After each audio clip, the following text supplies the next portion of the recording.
Bonjour à tous et bienvenue déjà dans le numéro 5 de Bonjour Rugby League. Salut Baptiste, Salut Jess, comment tu vas cette semaine?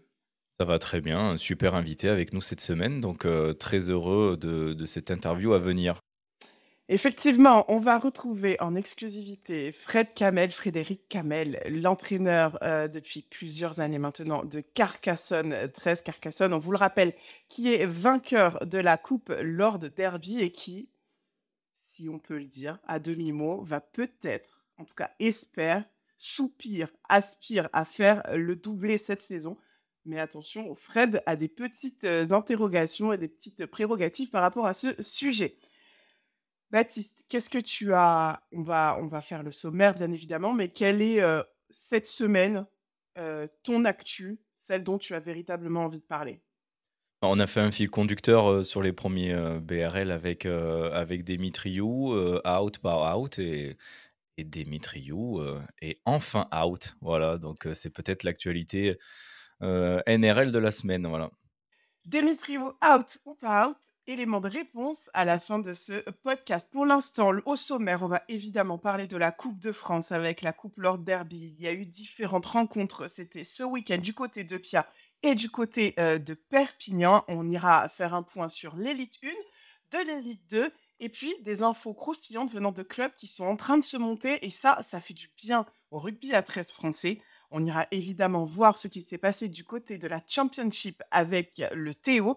Et puis évidemment, les Dragons catalans, nouvelle défaite en Super League. Petit point sur la Coupe du Monde féminine avec les matchs de barrage, notamment celui entre les Pays-Bas et l'Italie. Et puis point sur la NRL, Baptiste, tu en parlais avec les Hills, les Sea Eagles. Et puis évidemment, point fil rouge sur les Rabbitohs et Dimitriou. Out, pas out, remplaçant qui pour remplacer Dimitriou. Puis évidemment, un point sur le State of. Baptiste. Et c'était l'événement à retenir de ce week-end. Différentes compétitions, différents matchs. La Coupe Lord Derby, remportée chez les seniors par Carcassonne, mais on va y revenir. Tout de suite, Baptiste, la finale chez les U15, c'était à 10h30 du côté de Pia, Carcassonne-Saint-Estève, et c'est Saint-Estève qui s'est imposé. Et les jeunes chez Saint-Estèphe tournent bien, hein, puisqu'en finale en U15, en finale en U19, on sent que l'antichambre des Dragons catalans fonctionne très bien et puis une belle victoire, des U15, sur la pelouse de Pia, ouais. On en parle régulièrement, on dit que la jeunesse, c'est la clé pour le rugby à 13, que c'est là où il faut puiser. Là, c'est un exemple vraiment, vraiment frappant de cette qualité qu'il y a chez les jeunes et on espère en tout cas, ça ferait bien d'avoir des stats, de savoir de quels joueurs ici chez les U15 et ensuite chez les U17 ou chez les U19, on va pouvoir retrouver après en professionnel. Je pense que ces stats-là pourraient être Ouais, c'est ça. importantes et intéressantes. Ouais, tout à fait, ça peut être une très bonne stat. L'autre chose que moi je trouve, hyper intéressante, c'est qu'aujourd'hui les clubs représentés sur ces phases finales de championnat, beh, sont soit les clubs qui sont, outre-Manche, donc les plus élites, donc ça veut dire qu'on travaille bien, quand même, chez les jeunes malgré qu'on soit expatriés avec les équipes pro et puis après les 2 clubs français, qui sont en tête du championnat avec Carcassonne et Albi qui avaient chacun des équipes, qui étaient représentées donc voilà, non, plutôt bien et les Les Ignans, Ignans, bien pas sûr. mal. Bah, pour rester sur les Ignans, les U17 se sont imposés face à justement Albi, tu en parlais, 16-22, un match très, très, très, très serré et un niveau, assez impressionnant. Ouais, très serré, c'est ce qu'on lisait, que ça s'était, joué, jusqu'à la fin. Après, bah, les Ignans qui l'emportent et ramènent, un titre, du côté, des Corbières donc ça, c'est très bien, ouais. Puis on va passer chez les plus grands, chez les U19 et puis là, pour le coup, c'était le Théo, le Toulouse Olympique face à Saint-Estève. Match incroyable, un drop pour, pouvoir départager, les 2 équipes et c'est finalement le Théo qui s'impose 24-25. Heu, on en a pris, plein les yeux. Franchement, tu le disais la semaine dernière, toi, c'était ton affiche, Ouais, préférée vraiment ouais. et ben, ça a été, une affiche qui a été hyper intéressante, de la vitesse, du jeu, comme on voit chez les jeunes, on tente des choses, on n'a pas peur, il y en a on joue sans pression et on prend un ballon à 5 ou 6 minutes de la fin, on claque un drop, de 30 mètres et le jeune ouvreur, toulousain envoie son équipe, lever la coupe dans les tribunes. Une fin de match un peu tendue, qu'on aurait aimé ne pas voir, mais dans l'ensemble, un très bon match. Lui, par contre, diffusé sur YouTube, alors là, c'est peut-être la petite déception de la journée, sans commentaire ni score, c'était un peu compliqué de suivre tout ça. Mais très attentif à la super performance de ces 2 équipes U19. On sait que c'est un peu bouché pour faire rentrer des jeunes du côté des Dragons, mais on voit, voilà, des jeunes prêts à aller, dans les joutes d'élite, voire de championnat. Chez les filles, match diffusé, ça faisait plaisir, un match diffusé à l'antenne, c'était à 12h20, 12h30, du côté du stade Gilbert Brutus et puis on a vu un beau match aussi, c'était entre, les DS catalanes. On retrouve encore, des Catalans, dans cette, finale, enfin l'antichambre, des, Dragons et là, c'est du côté des filles. Elles étaient face à Bègles et ça fait plaisir de voir un club, qui sort de l'Occitanie aussi, hein, Bègles, chez les filles qui bon, le match a été sans appel, hein, 4-24, pour, les DS catalanes. Mais franchement, moi, ça m'a fait plaisir de voir un club, hors Occitanie, un club féminin comme ça qui va en finale de la coupe. Bègles, c'est un peu l'équipe, inattendue dans le sens où, on ne sait pas ce qu'ils vont, présenter comme effectif parce que des fois ils sont neufs et puis des fois quand ils ont, l'apport de ces filles, venant du 15, ils peuvent afficher une très, très belle équipe, emmenée par une, Thalys, Kureza monstrueuse qui est partout, qui dès qu'elle touche un ballon va amener, va aérer complètement le jeu de Bordeaux.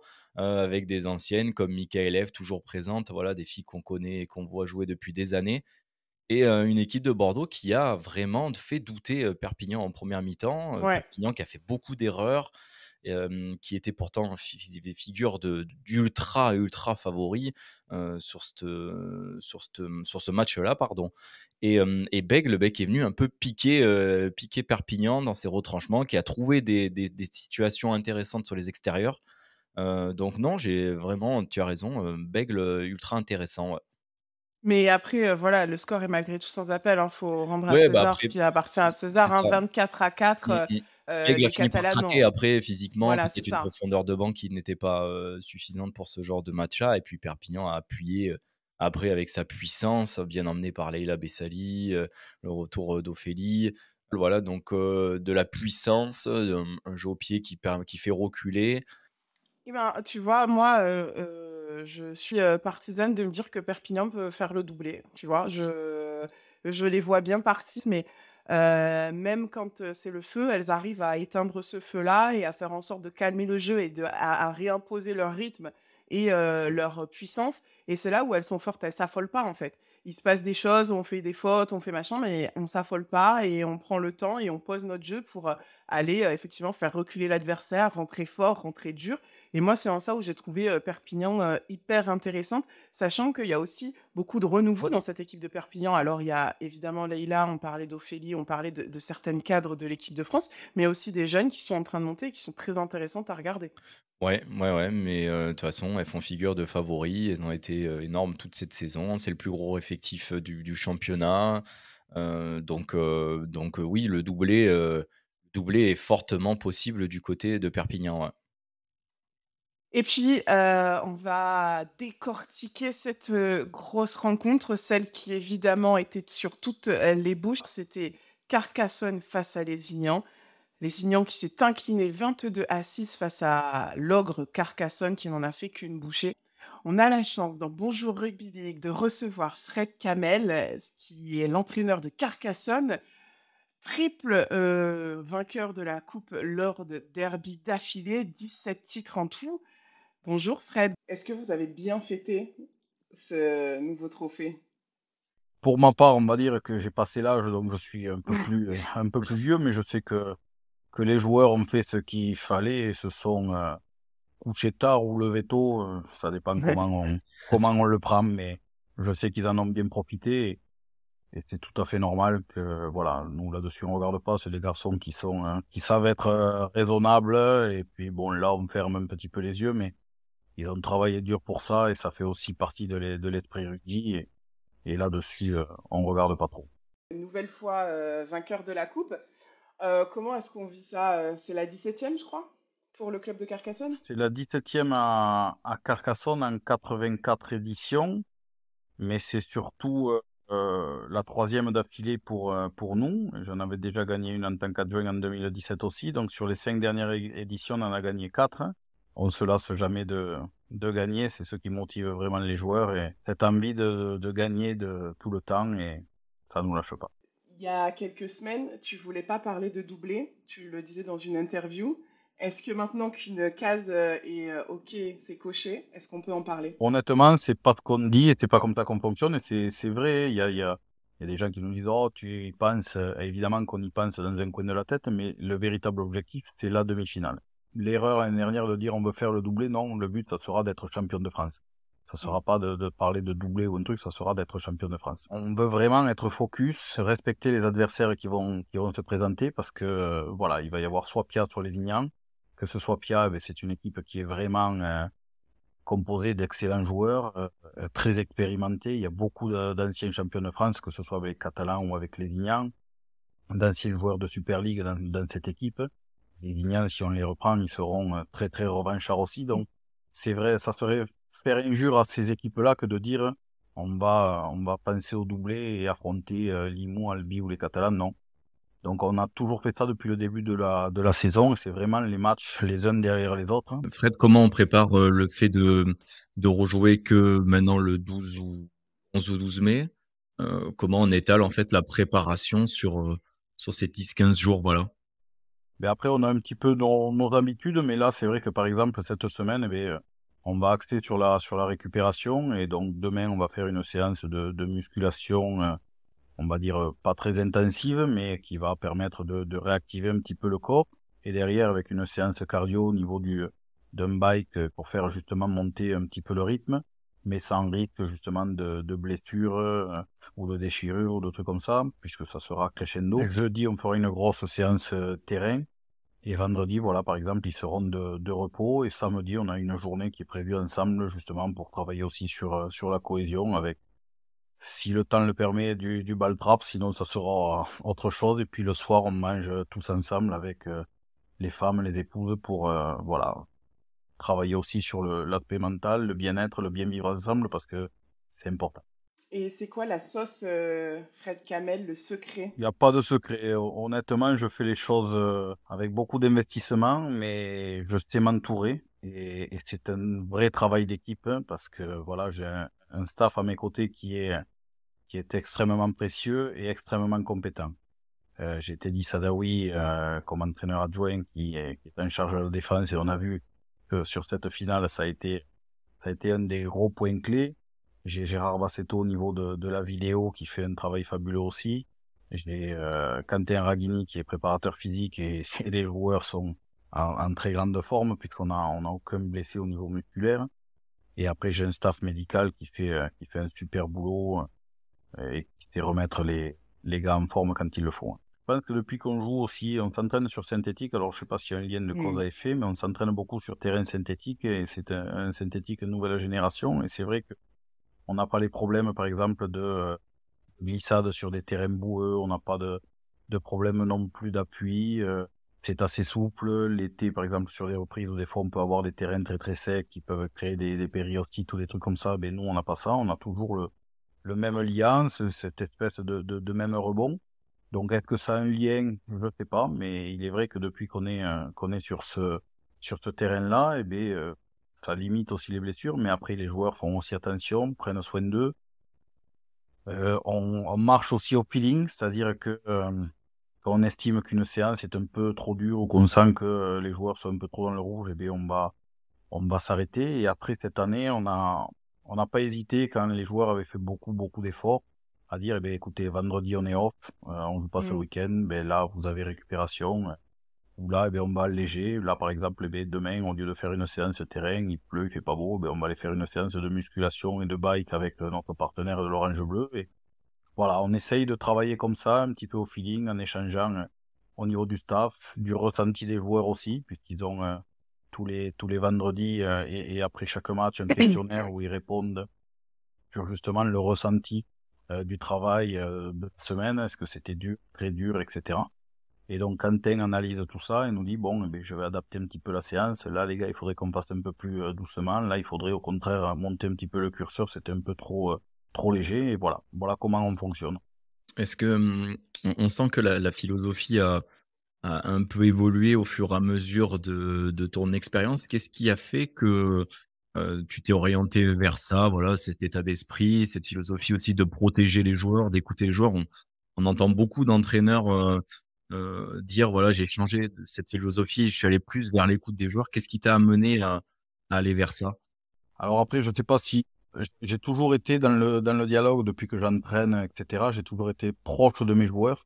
J'aime mes joueurs. C'est comme des membres de ma famille. Et entre guillemets, je voudrais pas qu'il leur arrive quelque chose euh, comme à ma famille. C'est pas de la marchandise. C'est-à-dire que si je sens qu'un joueur est blessé ou qu'il risque une blessure, je le ferai pas jouer. Quitte que ce soit une finale ou une demi-finale, etc. C'est vraiment le respect de l'homme, du joueur après. Et donc ça, c'est la première des choses. Après, je pense qu'avec l'âge et l'expérience des saisons accumulées, on a aussi envie de regarder ce qui se passe ailleurs. Je m'inspire beaucoup du foot, du football australien, du rugby 13 en Australie. J'étais parti en stage en Angleterre, j'étais parti chez les Roosters en Australie aussi. Et donc, j'avais vu un peu comment fonctionnaient les Roosters. J'avais vu aussi comment fonctionnaient les West Tigers, les Auckland Warriors. J'étais passé dans plusieurs clubs. Et c'est vrai que on prend ce qui nous intéresse à droite, à gauche, etc. On essaye de le mettre en pratique, que ce soit sur la philosophie de jeu, mais que ce soit aussi sur la gestion de l'effort, la gestion des entraînements. Je suis aussi pompier professionnel dans ma vie, c'est mon métier. Et donc, bon, on a quand même l'habitude de prendre soin des autres.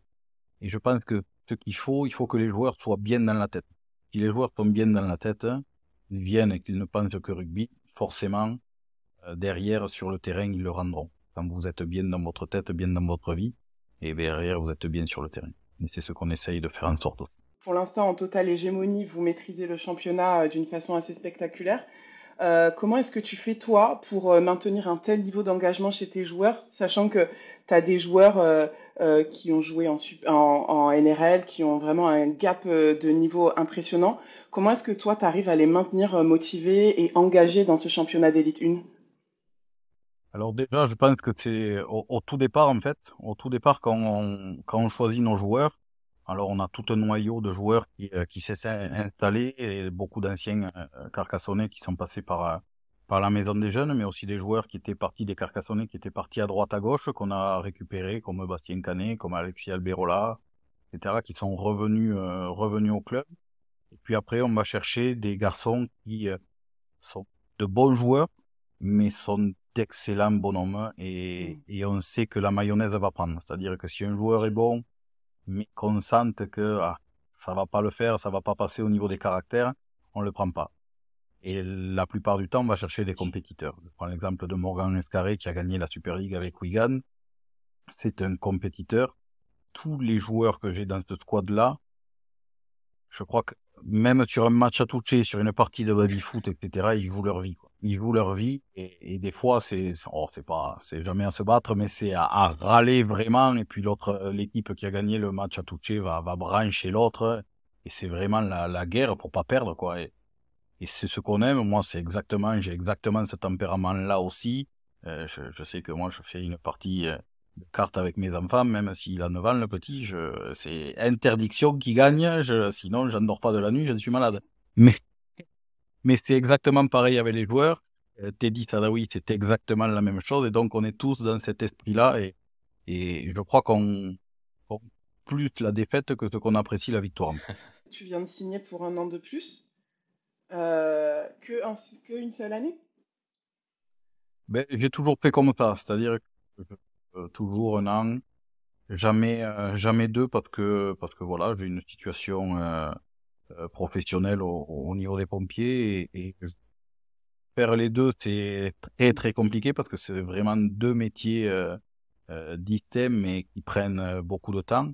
Donc voilà, je me projette un an, là j'ai encore la fibre pour faire un an de plus et me régaler, prendre du plaisir et si l'année prochaine, ça tourne bien, pourquoi pas, on verra. Si on change d'air, on change d'air. Si je suis fatigué, on s'arrêtera. Mais voilà, je préfère prendre les les décisions et être sûr chaque année de vouloir continuer parce que quand on fait ça, il faut le faire à 200%.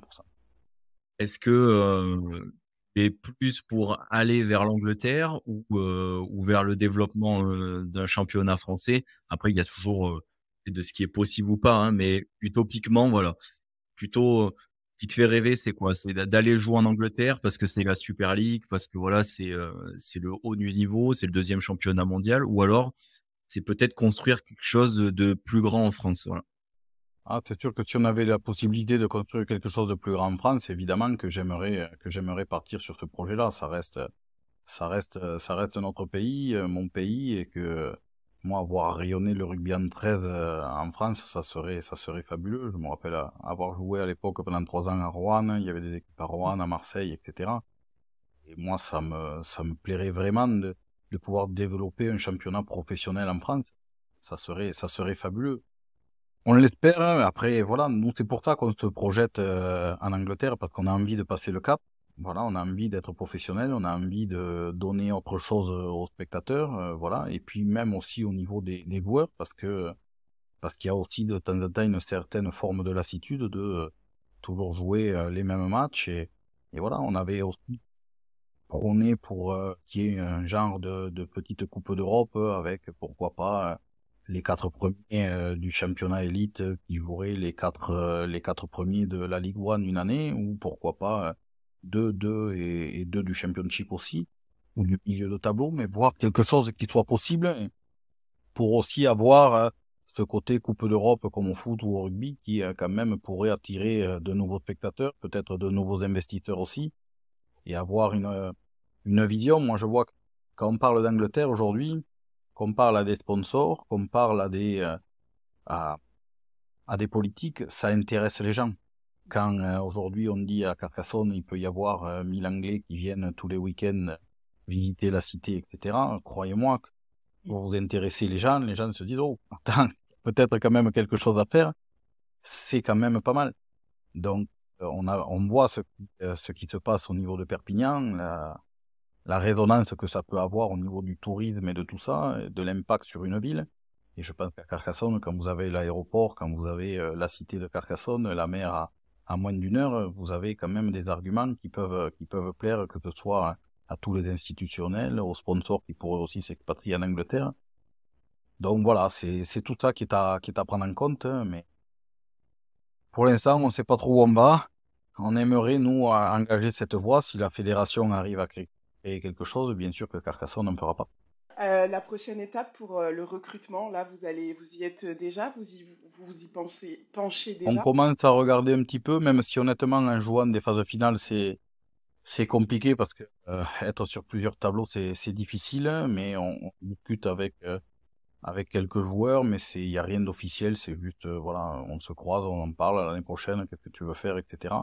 Mais c'est très subjectif encore, et voilà, on a des coups de fil par contre, on a des joueurs qui te proposent, des profils que l'on étudie, des joueurs étrangers évidemment aussi, des agents qui appellent, mais on a aussi des joueurs français qui se proposent, et voilà, certains ont terminé la saison, donc ils pensent évidemment à la prochaine, donc voilà.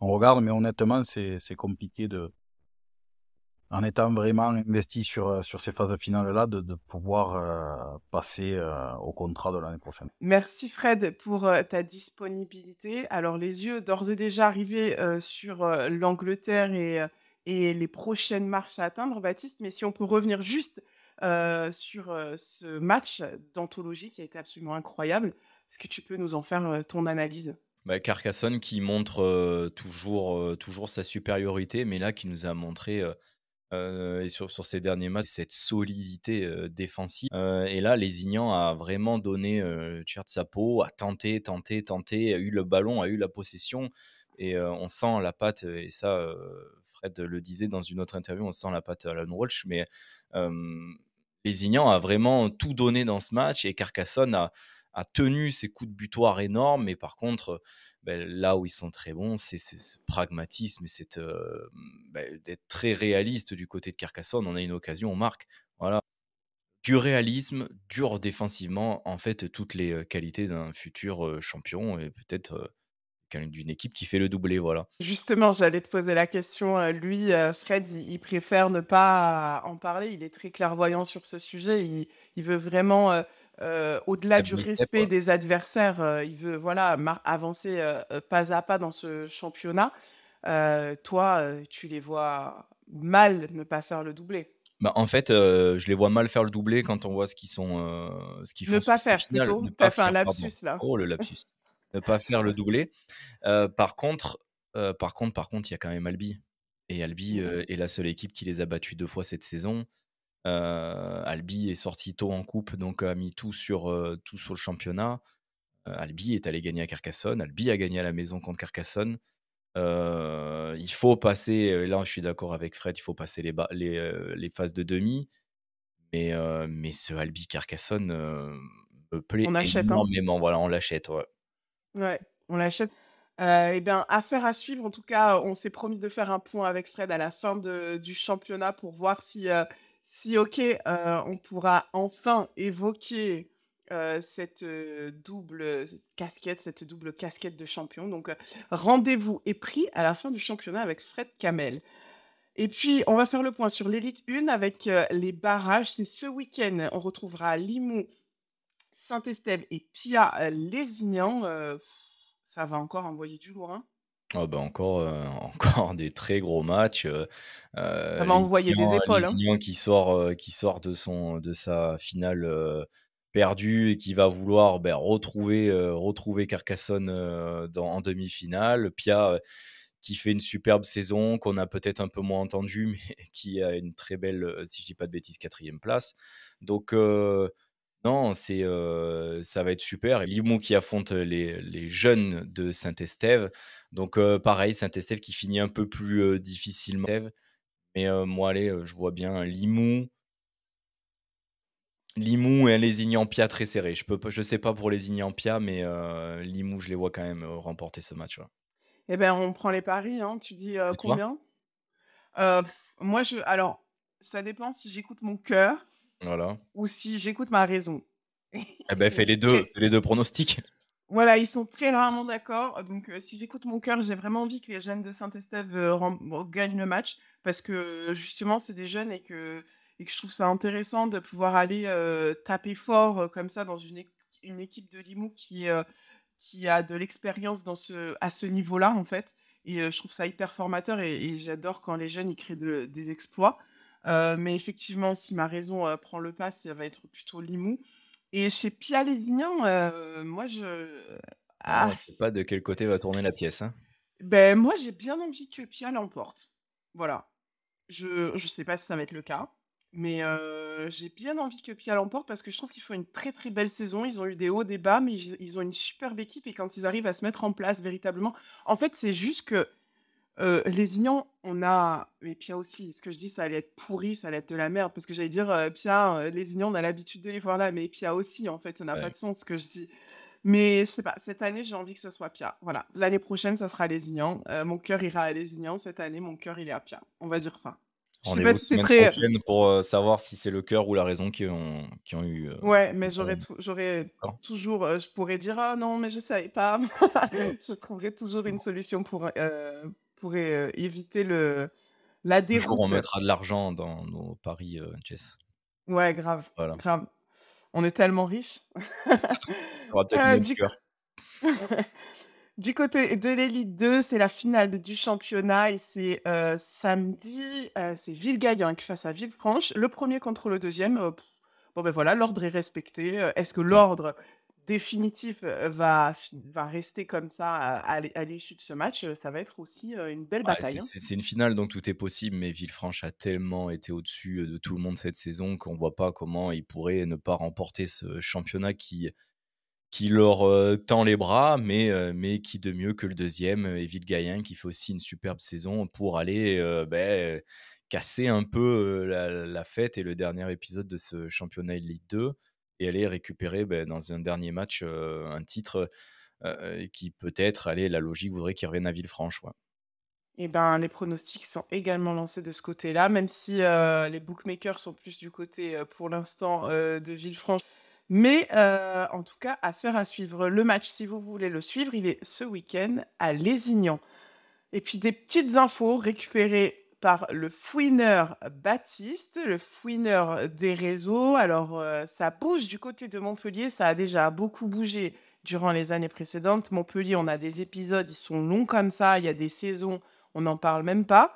Mais là, visiblement, Montpellier Hérault Rugby League 13 se relance.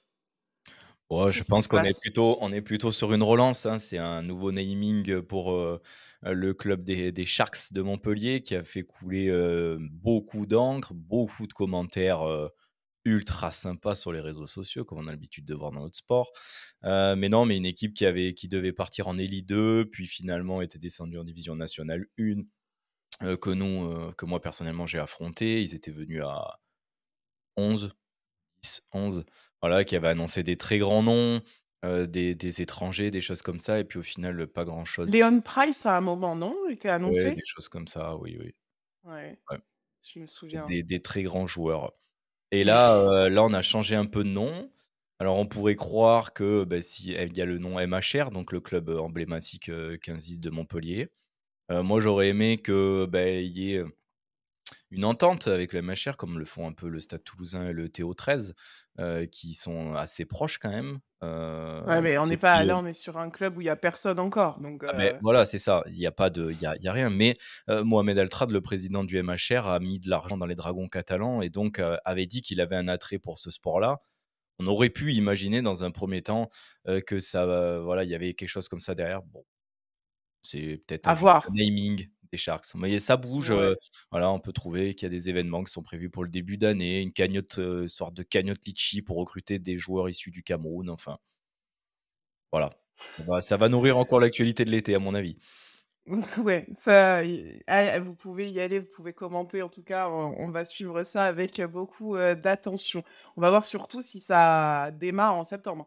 C'est surtout ça, hein, on va voir si, il y a des bon, en même temps, ça a démarré la dernière fois avec les Sharks et puis ça s'est vite effondré aussi donc bon, On affaire à souhaite, hein, on suivre. souhaite, hein, qu'il y ait des Oui, clubs, bah, bien évidemment. sûr. Après normalement si, la logique est respectée, ils devraient commencer en division nationale 4 puisque maintenant il y a les montées-descentes et pour démarrer un club, vous devez commencer tout en bas, voilà. On verra si la Eh fédé, ben, c'est peut-être pas une mauvaise chose pour pouvoir se construire dans des oui, avec des oui, oui. bases, bien solides donc écoutez, en tout cas, nous, si le club de Montpellier, se monte, eh bah, c'est une très, très bonne chose pour le rugby à 13 et puis autre bonne nouvelle, avec Laval-Mayenne 13, donc nous qui sommes un petit peu souvent pessimistes sur, l'expansion, du rugby à 13 en France et ben là, ça s'ouvre du côté de la Mayenne, avec un club qui est, né visiblement en février 2024 et qui fait d'ores et déjà de nombreuses, animations et qui bouge pas mal du côté de la Mayenne. Ouais, c'est ça, pas mal d'animations prévues sur mai-juin avec, des tournois touchés, pour les adultes, de l'initiation, pour les jeunes. Si je dis pas de bêtises, ils vont réceptionner, des phases finales d'élite 2, fauteuil.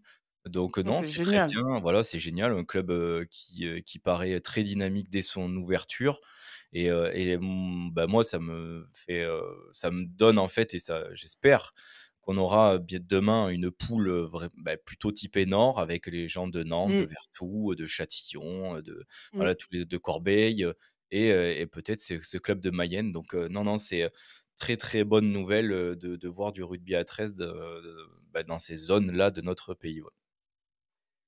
Chez les féminines, ça bouge aussi avec Montpellier, encore une fois. Montpellier, pour avoir quelques petites infos personnellement, c'est un club qui a déjà beaucoup de filles qui, pour l'instant, ne s'entraînent seulement. Là, Les ce sera les entraînements, Diables, enfin les Diables, ça va le club historique de Montpellier, ouais. voilà et beh, pour l'instant, elles sont déjà, beaucoup, elles sont une vingtaine de filles à se retrouver tous les vendredis depuis plusieurs mois pour s'entraîner, et pour pratiquer le rugby à 13 et visiblement le club se remonte avec les Diablesses. C'est génial, purée, si, un Génial. club comme ça, dans Ouais. l'Hérault peut se remonter, c'est absolument incroyable, hein. On leur souhaite de reprendre parce que, Montpellier est une ville quand même ultra universitaire, ultra tournée vers le sport. Beh, Montpellier qui a recherché à plusieurs, à de nombreuses reprises, cette saison, à faire des matchs amicaux du côté contre le SOA Entraigues ou alors contre même, du côté, de Lézignan contre l'équipe de Lézignan, mais ça a été avorté pour des raisons, ultérieures au rugby. Mais voilà, qui d'ores et déjà, les filles voulaient affronter d'autres équipes pour, pouvoir se mesurer et pour pouvoir se tester, voir sur quoi il fallait bosser. Donc une équipe qui est, très, très active et qui est en recherche déjà, de matchs, d'affrontements, pour pouvoir se mesurer. Donc on a Très bonne hâte nouvelle. de pouvoir ouais, on a hâte de pouvoir les retrouver, sur, les, terrains. Et puis, autre bonne nouvelle, Pujol 13, qui est quand même aussi un club, Allez, historique féminin en historique. France. Ouais, Voilà, Pujol 13 se relance chez les femmes. C'est waouh! Mais qu'est-ce ah, qui se c'est top. passe en cette fin de saison, quoi? Non, mais c'est top.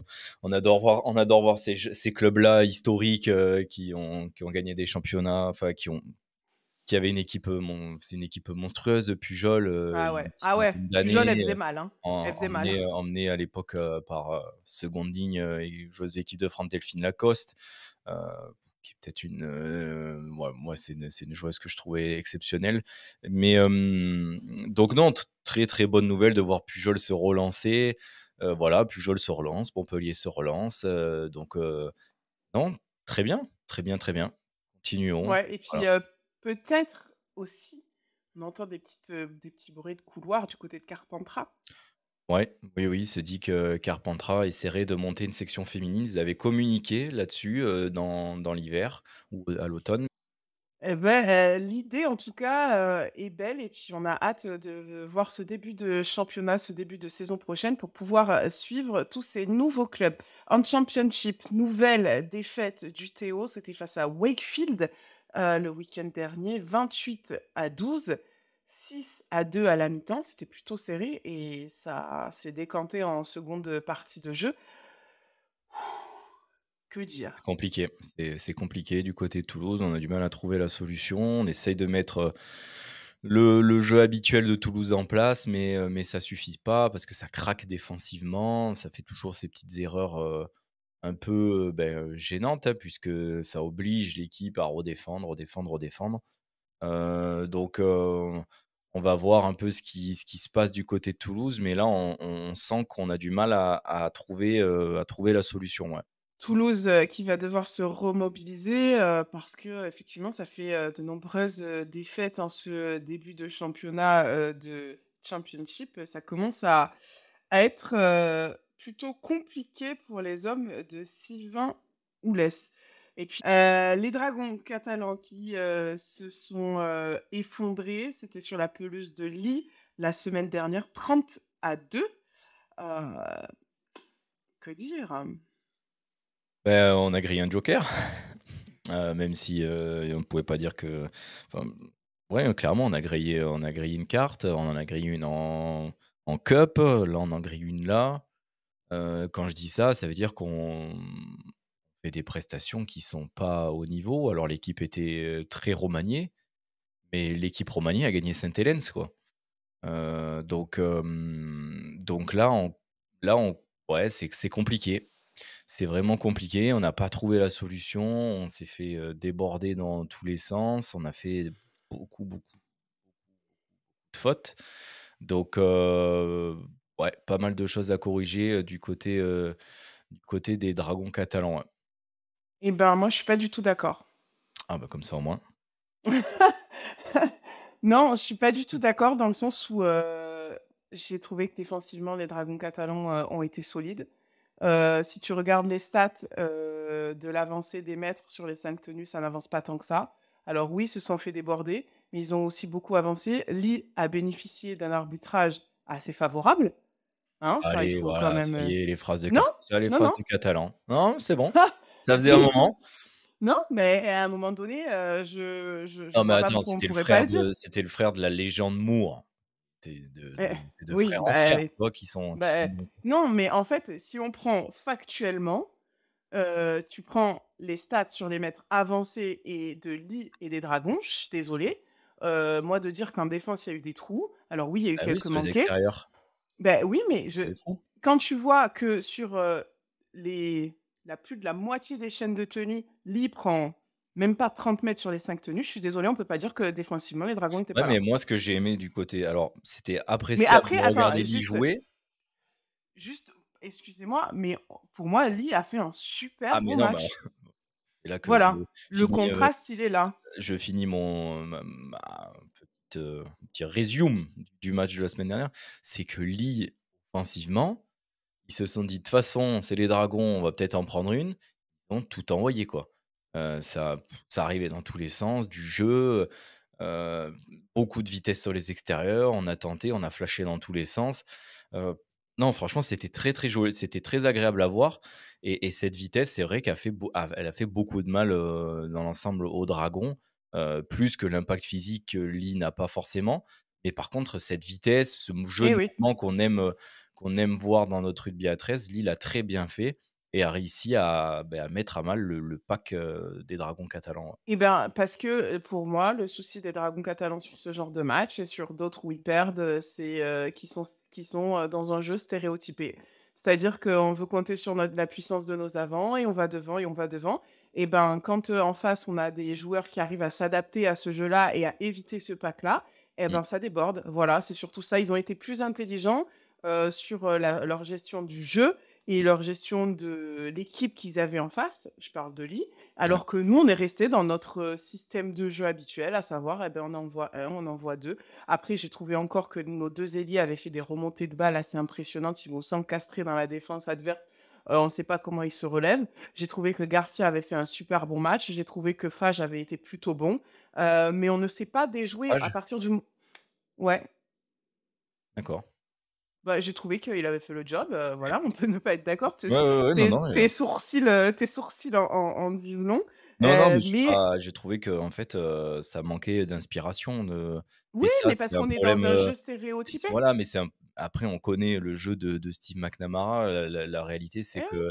c'est que c'est un jeu qui est pas forcément très agréable à regarder, qui est destructeur devant, et qui après fait marquer, avec, sur les ailes avec cette flash sauté là qu'ils font tout le temps là, enfin une sorte de Eh play oui, comme mais une ça. fois qu'on Mais sait la lire, ouais, oui, c'est non, mais c'est sûr, mais ce jeu-là, amène les Dragons souvent en finale eh oui, et mais c'est leur pour fait ça gagner que des titres. Mais c'est beh, pas très, non, on très leur fait agréable gagner un titre. un Il leur fait titre. gagner Oui, une mais c'est coupe. pas très agréable à regarder.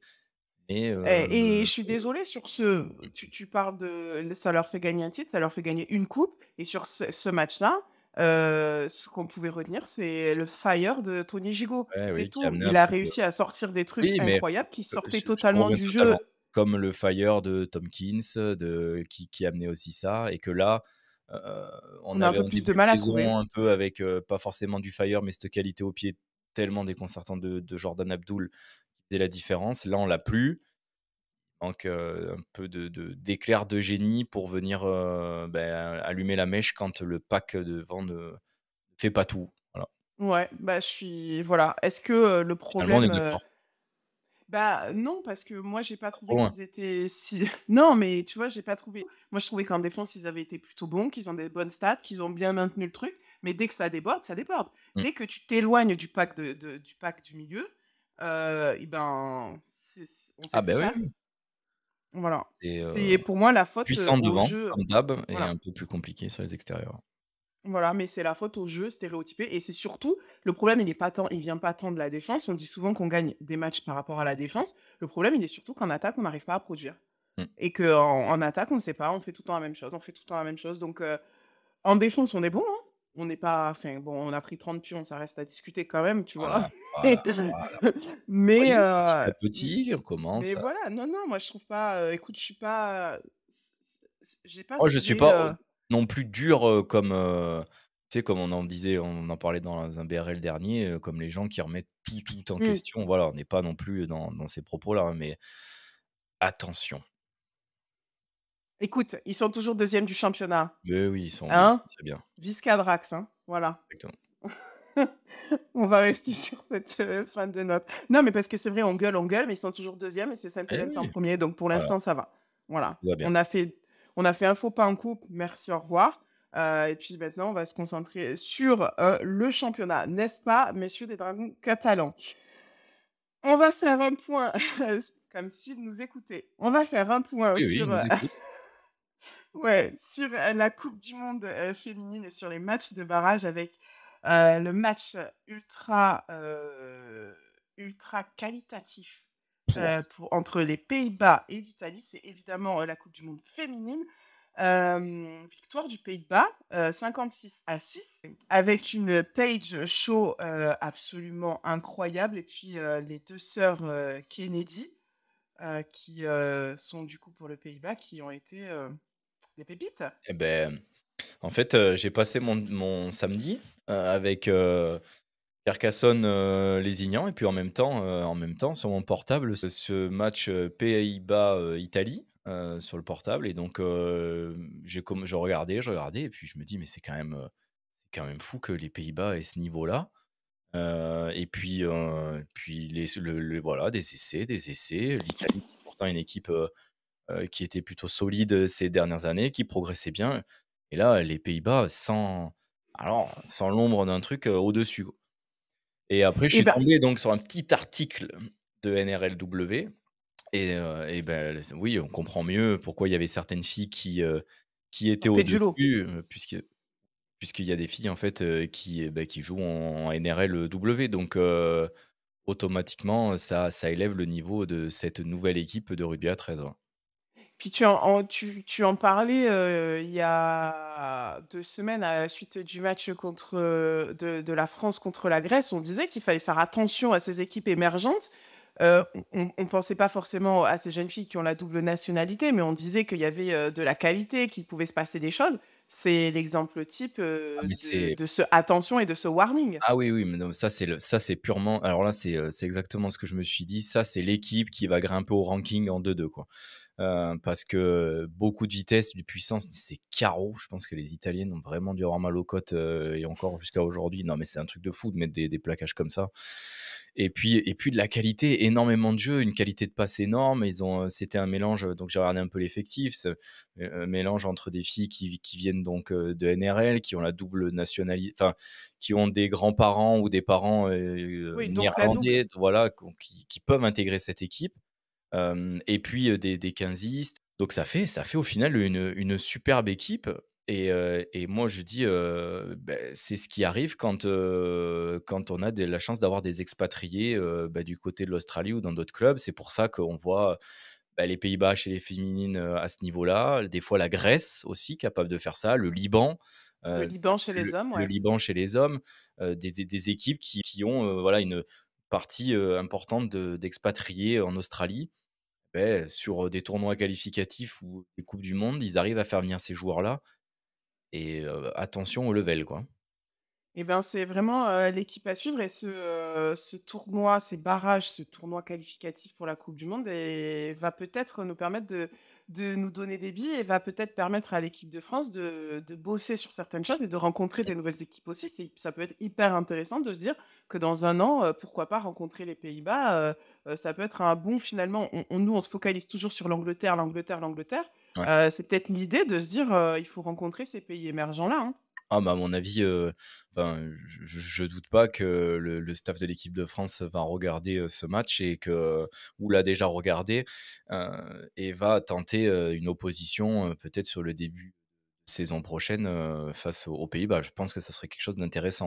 Eh bien, maintenant, nous allons faire le point sur la NRL avec on va commencer par notre fil rouge, hein, parce que, ça fait, 5 numéros maintenant qu'on se retrouve et puis notre fil rouge, c'est, les, Rabbitohs et bon, il y a Latrell Mitchell qui nous a occupé, pas mal de Il y a temps, que mais des là, on sujets va chez les Rabbitohs, quoi.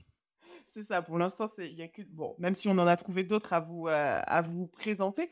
Mais ça y est, enfin, ça a été annoncé il y a quelques heures. Jason Demetriou, le coach qu'on a annoncé sortant il y a déjà 3 semaines, est enfin, Sorti.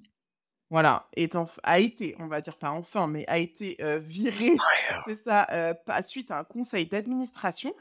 Pour l'instant, son remplaçant n'est autre que Ben Hornby en intérim, mais il semblerait qu'il y ait déjà un appel, lancé à un futur, coach, titulaire. Bonne chose ou pas bonne chose, cette, Bah, débandade autour de Jason Demetriou? Moi, pour moi, c'est trop tard, mais vaut mieux tard que jamais, pardon. Et là, je pense que c'est la bonne décision d'essayer de retrouver un manager qui a, capacité à tenir toutes ces stars, et puis à réorganiser l'équipe, pour Ouais, à réussir relancer rapidement. l'équipe pour moi, c'est surtout ça. Réorganiser, Ouais. relancer, redémarrer, heu, là, ils peuvent tout faire, là. À mon avis, c'est un énorme chantier, et on souhaite aux Rabitos, bien sûr, d'essayer de retrouver, rapidement, si pour moi ça n'interviendra pas rapidement, mais le plus tôt possible la victoire, là. Et puis, un autre coach qui, semblerait-il, en danger, c'est du côté des Hills, avec Brad Arthur qui, semble être, en tout cas, sur une pente un petit peu, et sur un plateau un peu glissant et instable. Le coach, des Hills qui lui, est au club depuis 11 ans, qui a connu en 11 ans une seule finale et les Hills de Parramatta qui sont actuellement 14e du championnat et bah, ça semble, aussi, sentir un petit peu mauvais du côté de cette franchise. Et donc, il semblerait que, voilà, il y en a qui disent que c'est, suite à la blessure de Mitch, Moses que les, Hills, n'arrivent pas à retrouver de leur superbe, mais on peut pas tout compter sur un joueur. Ah bah, alors, on peut perdre à cause d'un joueur, c'est le cas ce week-end. On pouvait gagner grâce à Sivo et on pouvait perdre, à cause de lui, parce que franchement, enfin, c'est quand même, c'est une honte, de marquer, 2 essais comme ça, 2 3 2 heu, 2. 2 sur son aile, être énorme, puissant, voilà, faire un super match et puis là, mauvais coup, mais on sait même pas pourquoi. Il les tenait et tout, il tenait le score, bam, au sol, crac, allez, 10 minutes, bunker, la totale, enfin rapport, pardon et puis après, bah, qu'est-ce qu'ils ont fait? «Ah, bah, il manque un ailier, OK, allez, crac, on ouvre une fois, essai, crac, on ouvre 2 fois, essai, troisième, ah bon, il y a petit contact, bon ça va, on en a marqué que 2 mais heu, ah non, mais c'est fou. Il Il a tenait ce match, déverrouillé. ah mais c'est incroyable. Il tenait le match, franchement, je les voyais dans une fin de deuxième mi-temps, avoir, capacité à les faire, allez, les gêner jusqu'au bout, bah non, Tu veux parler des Seagulls, voilà. Seagulls, ouais. Ouais. Ah voilà. Du coup, moi, je me pose une question, je me demandais, là où, les autres années, on avait, d'ores et déjà une supériorité, une hégémonie qui, dès le début du Ah ouais. championnat, s'imposait. Mmh. Peut-être pas tant sur les résultats, mais sur la forme physique, sur la manière de jouer, sur, l'impact, que certaines équipes pouvaient avoir sur d'autres. On savait plus ou moins assez rapidement dans le championnat qui allait faire partie des playoffs, qui allait être complètement out. Cette année, c'est beaucoup plus compliqué, hein. Ah c'est enfin chaque week-end, c'est remis en jeu. Peut-être le Storm qui quand même, le Storm, c'est très solide, le Storm, ça joue bien, ça fait peu d'erreurs. Ouais, ils ont Heu, perdu cette saison quand même. oui, oui, mais là, il y a quand même une très grosse dynamique. Tu as des Panthers qui font des erreurs, mais qui sont en haut, qui se maintiennent, voilà, c'est la vague. Les Dolphins qui peuvent enchaîner 2 matchs, ils perdent contre les Broncos, mais voilà, ils peuvent faire des séries. Non, c'est des séries et puis à un moment tu en prends une, tu sais pas pourquoi, d'où elle vient, Ouais il y en a qui et en ont puis pris t'en prends une 30. grosse, hein. Ah oui, oui, ils ont hop, allez, pam, 30, elle est terminée. Mais C'est ça, c'est ça. bah, c'est une super NRL parce que là où on aime, les scénarios à l'intérieur des matchs, là, il y a aussi un scénario ultra intéressant au sein de la compétition donc bah, on aime bien. Et puis, l'autre scénario qu'on aime bien suivre aussi, c'est notre fil rouge, c'est, le State of Origin. Alors, Latrell out, Latrell Mitchell, hein, on parlait tout à l'heure des South Sydney Rabbitohs, l'arrière des South Sydney Rabbitohs qui est lui normalement, du côté des Blues, en tout cas il l'était, soit au centre et on parlait peut-être de lui à l'arrière, mais définitivement out de cette équipe des Blues. Moi, j'ai entendu plein de choses. J'ai entendu des journalistes qui disaient qu'il fallait absolument qu'il soit malgré tout, à l'arrière chez les Blues parce que ça allait, le remotiver, ça allait le relancer. J'ai entendu que non, parce qu'il avait un comportement qui n'était pas, C'est exemplaire et pas qu'il le job pouvait des Blues pas. de relancer un joueur, tu vois? Bah, ils C'est l'ont un peu ça. fait avec le Tedesco l'année Mais dernière. en même temps, Latrell, quand il a un enjeu, on le voit Ah oui, quand il oui, joue oui. avec les indigènes, Mmh mh. quand il joue avec tout ce genre de choses, quand il joue avec le cœur, il est absolument incroyable. Là, ça serait quand même enfin, c'est facile, tu sais que tu vas pas y être, tu dis: «C'est moi qui veux pas y aller», mais c'est un peu ce qui s'est passé, cette semaine, mais Ça reste Latrell Mitchell, mais quand même, il est loin aujourd'hui. Il fait d'énormes erreurs. Il a été suspendu. Il est encore suspendu. Donc, ça fait beaucoup, quoi. Ça fait beaucoup pour lui. Quand on voit certains qui poussent derrière fort, ouais, pour moi, il a pas trop sa place dans l'état d'esprit dans lequel il est à l'heure actuelle. En fait, moi, ce que j'aime, dans ce match, de Stetov, c'est la bagarre. En Ouais, fait, ouais. les gars, ils rentrent sur le terrain comme s'ils jouaient leur vie et Latrell Mitchell, quand il a un enjeu comme ça, il peut être énorme et oui, oui, il a pris des sanctions parce qu'il a été violent sur le terrain et qu'il a eu de mauvais jeux, des mauvais gestes, pardon, mais en même temps, le Stetov, c'est ça. Les vrais matchs de Stetov qu'on voyait il y a plusieurs années, ça castagnait et lui, il a cette capacité et à déverrouiller et à faire déverrouiller. Et est-ce que c'est pas ce qu'on attend aussi d'un joueur sur le state-off? Tu Si, vois? mais l'objectif du state-off, c'est quand même de le gagner. Avec la trail, tu peux le gagner, mais comme le perdre et le perdre bien, voilà. Mais bon. Eh, mais tu peux le perdre aussi sans la trelle et tu peux le perdre, parce qu'un autre, Ouais, oui, tu non, mais vois? bien Parce que sûr. tu choisis de mettre Tedesco et que Tedesco qui est un peu en deçà, Non, mais tu moi, vois? j'ai envie de voir avec quelqu'un, mais il y a que moi qui veux le voir, donc Tu veux voir Papa Neisen à bah, l'arrière. oui, non, mais c'est un monstre intersidéral, c'est autour du tenu, il va les faire Après, il y a 3 déverrouiller les matchs, hein. ah non, mais je le trouve, enfin, je comprends même pas qu'il soit pas en haut de la liste, quand tu vois, les niveaux le niveau de qu'il a aujourd'hui, le niveau qu'il a depuis longtemps, c'est Mais tu sais pourquoi il est pas en haut de la liste? Parce que déjà, il a été beaucoup blessé et mmh. que de 2, le panier de talent des Blues, Ah bah, oui, c'est il est sans fin. C'est un puits sans fin, en fait. Tu pourrais puiser et te faire 4 équipes qui battraient, peut-être pas les Maroons, parce que ça fait quand même longtemps qu'on n'a pas battu les Maroons. Je dis «on» parce que évidemment vous aurez compris que je suis Blues, mais je c'est un puits sans fin ah cette ouais, puissance-là des Papa Blues. Papa Nezen, mon Dieu, mettez-le à OK. l'arrière. Allez, on fait encore les paris, on Eh va faire que des oui, paris eh là, hein. oui, autour du tenu, bam, de la vitesse. Bon, enfin bon, allez. Et le problème, c'est que dans ce cas-là, pour l'instant, étant entendu, bon Tedesco, moi je suis pas pour non plus, mais Burton ou Terbojovic, tu mets tu dégages un des 2. Bah, Burton, j'aime bien parce que, à la fois par la qualité du joueur, mais moi, ce que j'aime beaucoup, c'est son jeu au pied en appui, voilà, qui peut être Et bien puis quand il a ses il bons joue avec coups. Cleary en Ouais, championnat et avec Isaïe. mmh. Donc, tu as une armature enfin une ossature, pardon, qui est intéressante.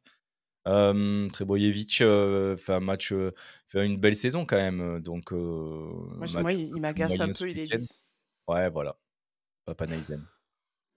Ouais, moi je trouve qu'il est un peu lisse, mais en Bah, même temps, tu il essaie qu'il Papanaisen, quoi.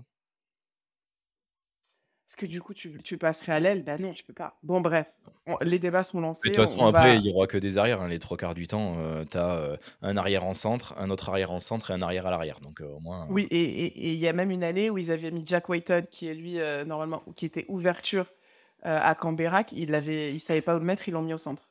ouais, voilà. Les centres, c'est les joueurs que de demi ou d'arrière qu'on sait pas où mettre. C'est Ouais, rarement c'est des centres. ça. C'est impressionnant, mais c'est pour dire, voilà, le puits, de talent sans fin qui est, en tout cas la Nouvelle-Galles du Sud. Heu, Baptiste, c'est la fin de cet épisode 5 Déjà? de Bonjour, Rugby League. On espère vous retrouver la semaine prochaine parce qu'on aura un invité exclusif aussi. Ça va vous plaire, ça va nous parler d'Australie, ça va nous parler, de rugby à 13 partout dans le monde avec des initiatives qui, se montent et qui méritent, d'avoir la lumière dessus. On se retrouve donc nous la semaine prochaine. Merci de nous avoir suivis, merci de nous suivre. Merci de partager, ça fait toujours plaisir. Merci de nous faire vos retours. À la semaine prochaine. Ciao! Salut à tous!